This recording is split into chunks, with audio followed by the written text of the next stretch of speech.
नमस्कार विद्यार्थी मित्रांनो, आपण बोलतोय असिस्टंट टाउन प्लॅनर 2024-25 च्या पेपर बद्दल। डेव्हलपमेंट ऑथॉरिटी म्हणजे नेमकं काय? कारण आपण आपल्या डे टू डे लाईफ मध्ये किंवा MRTP ऍक्टचा स्टडी करताना प्लॅनिंग ऑथॉरिटी हा वर्ड भरपूरदा केलाय, पण डेव्हलपमेंट ऑथॉरिटी हा वर्ड आपल्याला कुठेही बघायला मिळाला नसेल।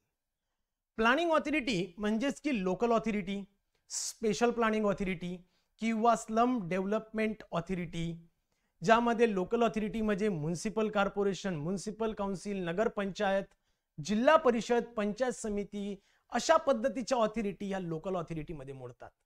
पण डेव्हलपमेंट ऑथॉरिटी हा जो एक संदर्भ आहे हा खरंच खूप इम्पॉर्टंट आहे किंवा पुढच्या येणाऱ्या पेपरसाठी खूप महत्त्वाचा ठरू शकतो। डेव्हलपमेंट ऑथॉरिटी म्हणजेच नेमकं काय? जर का ड्राफ्ट रिजनल प्लान किंवा फायनल रिजनल प्लान नुसार गव्हर्नमेंट सॅटिस्फाईड असेल की एखादा एरिया हा न्यू टाउन म्हणून डेव्हलप करण्याजोगा असेल, त्या एरियाला डेव्हलप करण्यासाठी जी ऑथॉरिटी अप्लाय केली जाते किंवा जी ऑथॉरिटी अपॉइंट करते त्याच ऑथॉरिटीला मित्रांनो डेव्हलपमेंट ऑथॉरिटी म्हणतात किंवा न्यू टाउन्स डेव्हलपमेंट ऑथॉरिटी म्हणतात। म्हणजेच डेव्हलपमेंट ऑथॉरिटी हा वर्ड तुम्हाला न्यू टाउन्सच्या संदर्भात बघायला मिळेल, ज्यामध्ये डेव्हलपमेंट ऑथॉरिटी ही क्रायटेरिया कंडिशन तुम्हाला या पर्टिक्युलर न्यू टाउनच्या संदर्भात बघायला मिळेल।